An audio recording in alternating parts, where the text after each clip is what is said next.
शैतानिर्रजीम बिस्मिल्लाहिर्रहमानिर्रहीम अल्लाहुम्मा सल्लि अला मुहम्मदिन नबिय्यिल उम्मी व अला आलिहि व बारिक वसल्लम तस्लीमा। मैं साजिद अमीद कंबो आम आदमी यूट्यूब चैनल से आपसे बात कर रहा हूँ। आज जो बात करने का मकसद था उसमें दो तीन टॉपिक वो सरे फहरिस्त हैं। एक तो वही जो हमारे मुल्क में इस वक्त जो लॉन्ग मार्च का मामला है उस पर बात करनी थी, और दूसरा जो मामला अरशद शरीफ साहब का वो बड़ा अहम है। उसमें बहुत सारे नए और खौफनाक हकायक सामने आए हैं जो मैं उम्मीद है कि मैं पहली दफ़ा मेरे यूट्यूब चैनल पर आपको देखने को मिलेंगे वो हकायक। और इसके बाद तीसरी जो अहम बात है वो है हमारे मुल्क के सिपा सलार की जो है वो तैनाती, नए सिपा सलार की तैनाती। तो इस पे तीनों पे हम बात करेंगे आज। सबसे पहले आते हैं हमारे जो लॉन्ग मार्च पे। लॉन्ग मार्च का मामला जैसे आपको पता है कि कई दिन से 8-10 दिन हो गए हैं इसे चले हुए। रास्ते में एक एक्सीडेंट भी हुआ जिसके मुताबिक वो पता चला कि इमरान साहब को कोई 4 गोलियां टांग पे लगी। एक आदमी जो बेचारा मुअज्जम गालबन गोंदल का नाम था वो बेचारा मारा गया, ऐसे ही नाहक ही मारा गया, और कुछ लोग जख्मी और भी हुए काफ़ी सारे। मैं आज बड़ी मुश्किल से बर्दाश्त करके, और ये अपने जो ख़ास तौर पे पीटीआई वाले भाई हैं उनसे मेरी गुजारिश है कि बराए मेहरबानी ज़रा ठंडे दिल से मेरी बातों पे गौर कीजिएगा। आप लोगों ने कभी सोचा कि नीचे खड़े हुए एक शख्स जिसे फायरिंग करते दिखाया गया, जो पकड़ा गया, एक पिस्टल में मैक्सिमम 7 गोलियां जो उसके पास है, 6 से 7 गोलियां उस मैगजीन में डलती हैं जो उसके पास था, उसमें अगर 7 फायर नीचे से भी हुए हों तो क्या आपने देखा कि इमरान खान साहब किसी ऐसी पोजीशन में खड़े थे कि उनकी टांग पे गोलियां लगें? दूसरी बात, खान साहब ने एक इल्जाम लगाया कि जनाब मैं कोई और भी था उसके अलावा। अब अगर कोई और भी था तो वो तो आजाद था, उसको तो पकड़ने वाला कोई नहीं था, उसकी गन भी आजाद थी, तो वो गोली या तो खान साहब को लगनी चाहिए थी ऊपर, बॉडी के ऊपर वाले हिस्से में। अगर मकसद खान साहब को कत्ल करना था तो फिर ऊपर वाले हिस्से में लगनी चाहिए। वो दूसरा जो बंदा था वो तो पकड़ा भी नहीं गया।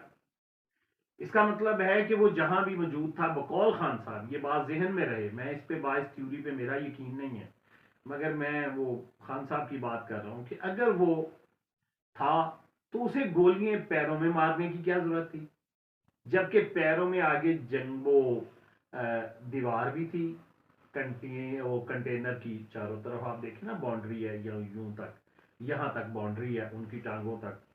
तो उसे क्या जरूरत थी कि वो उस दीवार को मारता, उस लोहे की दीवार को, चाहे वो कितनी भी कमजोर हो, टीनी की क्यों ना बनी हो, उसको मारता, और वो गुजर के तो टांगों पे गुजर के लगती उनको। इतनी जो मारने आते हैं, क्या सामने सारी बॉडी उनके सामने नहीं थी? मारने के लिए काफी नहीं था? तो इसलिए प्लीज इस बात को खुदारा समझने की कोशिश करें। ये सियासत है, सियासत बड़ा खौफनाक खेल है, और इस खौफनाक खेल में मैं और आप जो है ना, ये प्यादे हैं छोटे छोटे, शायद प्यादों की भी अहमियत ज्यादा होगी। फिर आप देखें कि 4 गोलियां लगी और 300-400 किलोमीटर, यानी 250 से 300, सॉरी, वजीराबाद से लाहौर का रास्ता है, वहां तक खान साहब तशरीफ लेके गए अपने ही हॉस्पिटल में। और वहां पे जाके, जबकि इसका कानूनी तकाजा ये है कि आपको किसी सरकारी हॉस्पिटल में मेडिकल करवाना होता है, जिससे आपके जख्मों की नोयत और पता चलता है कि आपको क्या हुआ, अगर गोलियां लगी तो कितनी लगी, अगर जो भी मामला है, क्योंकि उसी रिपोर्ट के ऊपर आगे एफआईआर चलती है, बनती है, और आगे केस चलता है। ये करने की बजाय यास्मीन राशिद ने एक डॉक्टर को जो छुट्टी पे था उस दिन, उसको उठाया, उसे लेके वहां पे गए और बस कहा यहाँ पे दस्तखत कर दो। यानी जिन्ना हॉस्पिटल के एक डॉक्टर को वहां से उसके घर से उठाया, साथ लिया, क्योंकि वजीर सेहत हैं, डॉक्टर बहुत सारे उनके जानने वाले भी होंगे।